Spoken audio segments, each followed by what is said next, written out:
IP stands for Internet Protocol, which is a system that allows devices to communicate with each other over the internet. Okay.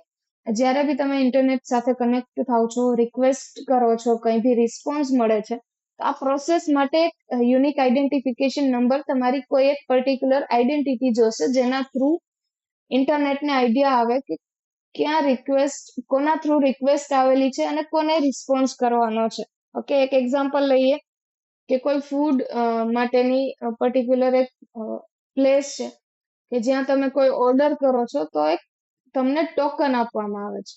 Okay, તમે જે request કરી એના through તમને token મળ્યો. હવે token તમે જ્યારે આપશો ત્યારે એ ટોકન મુજબ તમને રિસ્પોન્સમાં કોઈ બી વસ્તુ આપવામાં આવશે. જેમ કે તમે વેજ મેગીનો ઓર્ડર કરેલો છે, તો એ પર્સનને આઈડિયા નથી કે પર્ટિક્યુલર સામે જે માણસ છે એને કઈ વસ્તુ જોઈએ છે, બટ એને જે ટોકન આપ્યો એના થ્રુ આઈડિયા આવશે કે આને મારે આ વસ્તુ આપવાની છે. સેમ એઝ તમે આઈપી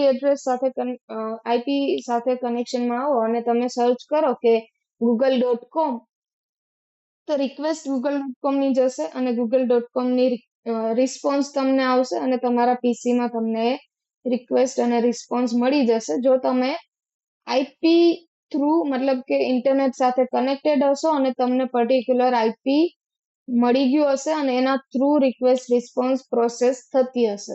ઓકે, ચાલો, તો આ વસ્તુ માટે પહેલા તો કેટલા આઈપીસ ના ટાઈપ છે એ જોઈ લઈએ અને કઈ રીતે આ વસ્તુ વર્ક કરે છે એ પણ આપણે આગળ જોશું. ઓકે, તો આઈપી જે છે એની પ્રોસેસ માટે પબ્લિક આઈપી અને લોકલ આઈપી, આ બે ટાઈપના આઈપીસ છે. પ્રોસેસ જે કીધી, પબ્લિક આઈપી શું છે? Provided by your ISP. Okay, internet service provider જે તમને આઈપી પ્રોવાઈડ કરે છે એને કહેવાશે પબ્લિક આઈપી. ઓકે, એક્ઝામ્પલ તરીકે તમે લઈ શકો છો એરટેલ છે, ડી-લિંક છે, જીટીપીએલ છે, આ બધા રાઉટર્સના એક્ઝામ્પલ છે. ઓકે, હવે મોબાઈલ સિસ્ટમ હોય તો તમારું જીઓ છે, વી છે, તો આ બધા ઇન્ટરનેટ સર્વિસ પ્રોવાઈડ કરનારી કંપનીઝ છે, તો એ તમારું આઈએસપી કહેવાશે. તો આ જે આઈએસપી તમારું છે એ તમને પર્ટિક્યુલર આઈડેન્ટિફિકેશન નંબર જે આપે છે આઈપી, ઓકે, એને કહેવાશે પબ્લિક આઈપી. હવે પબ્લિક આઈપી ફાઇન્ડ કરવા માટે જસ્ટ બ્રાઉઝરમાં જઈને સર્ચ કરશું what is my IP address dot com. Okay, search કરતા જ તમને મળી જશે. એટલે આ રીતે તમને અહીંયા આઈપી જે પ્રોવાઈડ કરવામાં આવશે એ તમારું પબ્લિક આઈપી કહેવાશે. ઓકે, ચાલો, આ છે તમારું public IP. Okay, now what is local IP or private IP? IP given by your router is called local IP. Okay, જે તમારું રાઉટર છે કે જેની અંદર એક DHCP કરીને એક પ્રોટોકોલ હોય છે,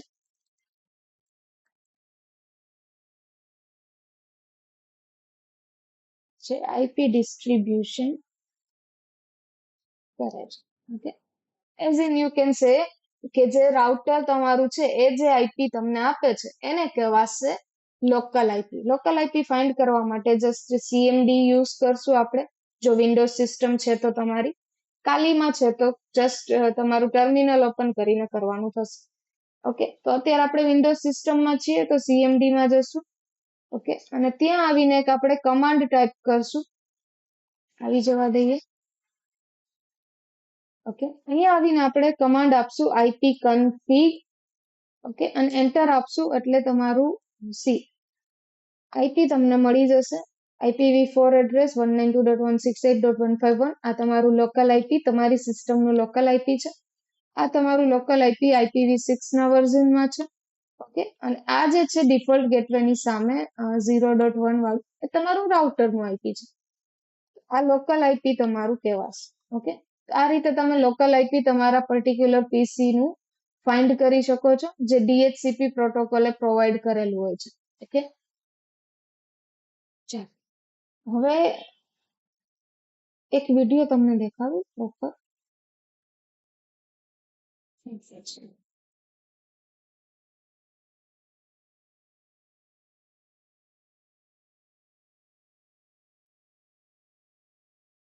આ લોકલ આઈપી છે અને ઇન્ટરનેટ સાથે કનેક્શનમાં જવું છે.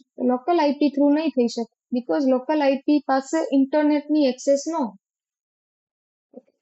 તો ઇન બિટવીન આપણે પબ્લિક આઈપી એટલે કે આપણું રાઉટર છે એ આપણે રાખીએ, જેથી કરીને રાઉટર થ્રુ જે પબ્લિક આઈપી છે એના થ્રુ તમે ઇન્ટરનેટ સાથે કનેક્ટ થઈ શકો, અને ઇન્ટરનેટ થ્રુ જે રિસ્પોન્સ આવે એ રાઉટર સુધી આવશે, અને રાઉટર પર્ટિક્યુલર જે લોકલ આઈપી એ રિક્વેસ્ટ કરેલી હશે એને રિસ્પોન્સ પ્રોવાઈડ કરી દેશે. ઓકે, હવે DHCP જે પ્રોટોકોલ છે આ રીતે તમે પર્ટિક્યુલર જેટલા બી કનેક્શન બનતા હશે એ બધાને લોકલ આઈપીસ પ્રોવાઈડ કરી દેશે. ઓકે,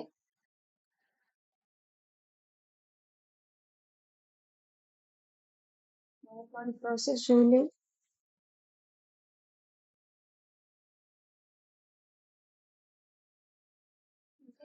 તમારું આઈએસપી છે. આ બધાને જો પબ્લિક આઈપીસ આપ્યા, અને આનો પણ પબ્લિક આઈપી છે, તો આ બધા થ્રુ તમે ઇન્ટરનેટ સાથે કનેક્ટ થઈ શકશો.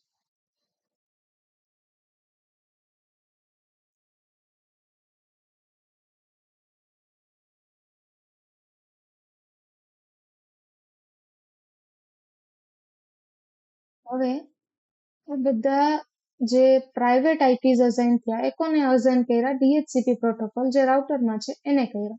હવે સપોઝ આ આઈપી માંથી કોઈ રિક્વેસ્ટ ગઈ રાઉટરમાં, એ router through public IP through જ રિસ્પોન્સ મતલબ રિક્વેસ્ટ જશે ઇન્ટરનેટમાં. ત્યાં તો પબ્લિક આઈપી જ બધાનું જશે, રાઈટ? આમાંથી રિક્વેસ્ટ ગઈ, આમાંથી રિક્વેસ્ટ ગઈ, આમાંથી રિક્વેસ્ટ ગઈ, બધી રાઉટર થ્રુ ગઈ, અને router through public IP internet સુધી ગયું. હવે ઇન્ટરનેટમાં રિસ્પોન્સ મળ્યો એ મુજબ જેનો પણ રિસ્પોન્સ હતો એ રાઉટરે ડિસાઈડ કરીને જગ્યાએ રિસ્પોન્સ મોકલી દીધો. આ રીતે ઇન્ટરનેટ સાથે કનેક્ટ થવા માટે જે તમારું પર્ટિક્યુલર આઈડેન્ટિટી જે યુનિક નંબર છે એને આઈપી કહેવાશે. હોપ તમને બધાને સમજાઈ ગયું હશે. આજના વિડીયોમાં આટલું જ. Bye bye.